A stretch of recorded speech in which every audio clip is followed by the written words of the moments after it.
Ça, les gens ne comprennent pas le cholestérol. Vous Se allez débarrasser du cholestérol. Parce qu'il y en a une sacrée gang qui font du cholestérol, je pense. Je sais pas, toi, Jonathan, si t'en vois beaucoup En fait, qui sont... 100% des humains font du cholestérol Ouais, parce puis que c'est c'est normal. nécessaire à la vie. C'est un processus normal du corps. On a besoin de cholestérol, sinon on meurt. Ok, Carrément. on s'en va direct là-dedans. Ok. Le On bon, s'envole. le mauvais. OK, C'est important. c'est pas vrai. Se débarrasser du cholestérol pour diminuer le risque de maladie cardiaque, c'est comme se débarrasser des pompiers pour diminuer le risque d'incendie. Jonathan, il a J'aurais l'air pas mieux dit. d'accord. J'aurais pas mieux dit. C'est Ok. même ma phrase que je dis souvent. Fait que- Aussi, bon. Allons-y. Les gens, on va simplifier un petit peu et compliquer en même temps, mais ça devrait être On va compréhensible. comprendre. Oui, oui. OK. Le cholestérol est une substance absolument essentielle à la vie. Ça sert à la base des hormones sexuelles, ça forme les membranes cellulaires. C'est absolument essentiel. Dans notre corps, 25% de notre cholestérol vient de l'alimentation, 75% du corps, puis si on en mange pas assez, on en fait plus. Ah, Ça va jusque-là? Oui. On continue. À l'intérieur du corps, de ce 75%-là, 80% est fait directement par les cellules. Presque toutes les cellules de notre corps sont capables de fabriquer du cholestérol. Ils en ont besoin. Le foie fournit le 20% supplémentaire. Venons au bon, entre guillemets, et au mauvais, entre le guillemets, bon et le cholestérol. mauvais, oui. D'accord? Faut trouver des bons et des méchants, hein? Ben, On est c'est élevé de ça même. que c'est pas tout à fait exact. Essentiellement, le cholestérol, c'est un stérol, c'est une cire.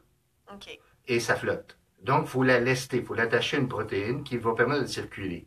Le LDL a ceci de particulier qui part du foie, il s'en va dans les tissus périphériques et il revient vers le foie. Le LDL, c'est le bon ou le C'est mauvais? c'est ce que les gens appellent le mauvais. Qu'on appelle le mauvais en général. Le HDL, lui, celui que les gens appellent le bon, part des tissus périphériques et revient vers le foie. Les gens disent, ben, il doit être bon puisqu'il diminue le cholestérol, il ramène vers le foie. Sauf que les gens n'ont pas compris qu'il ne vient pas au foie pour être détruit, il vient au foie pour être réimpacté et retourné parce qu'il est important. OK. Bon. Si le HDL était si tant tellement extraordinairement bon, pourquoi les deux pharmaceutiques qui ont inventé des pilules qui augmentaient le HDL et ça marchait à la planche, ont été obligés de retirer le produit parce que tout le monde mourait? Oh, OK. Le HDL est un marqueur, est un indicateur qu'on fait quelque chose de bon. Quand les clients de Jonathan ont un HDL qui monte, c'est parce qu'ils font de l'exercice. Ce qui les protège, c'est l'exercice, c'est pas le HDL. Le HDL est simplement un indicateur qu'ils font quelque chose de bon. OK. À l'inverse, si je leur donne une pilule qui l'augmente, j'augmente le risque de décès de façon importante.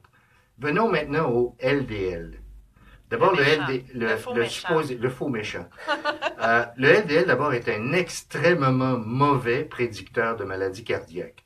Quand on compare des groupes immenses de gens, et les courbes sont fascinantes, les gens qui font des crises de cœur versus des gens qui n'en font pas, les gens qui font des crises de cœur ont un LDL plus bas que ceux qui n'en font pas.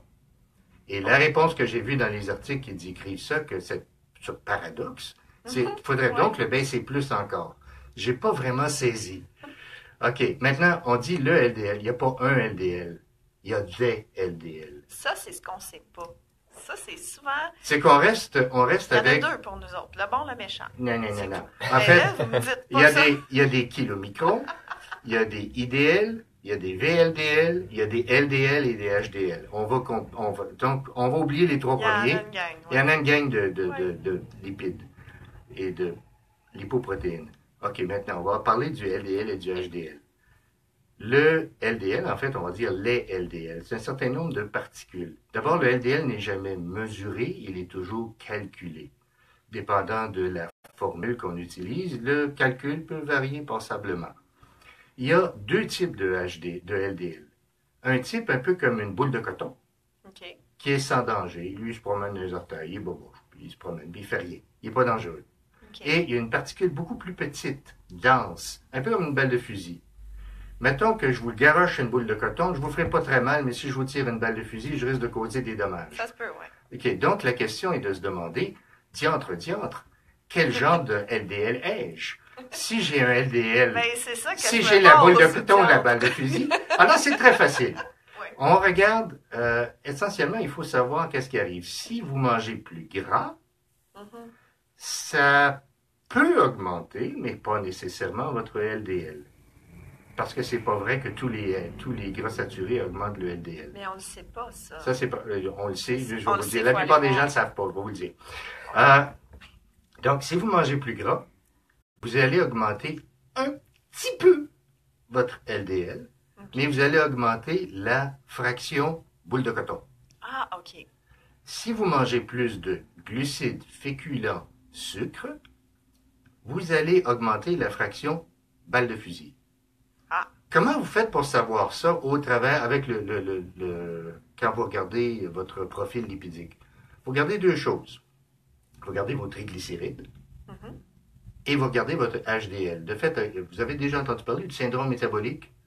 C'est une condition qui arrive avant le diabète, la maladie cardiaque.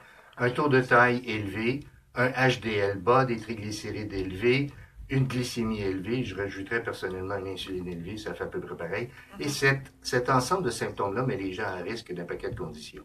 Bon. Si vos triglycérides sont élevés et votre HDL est bas, vous avez un problème.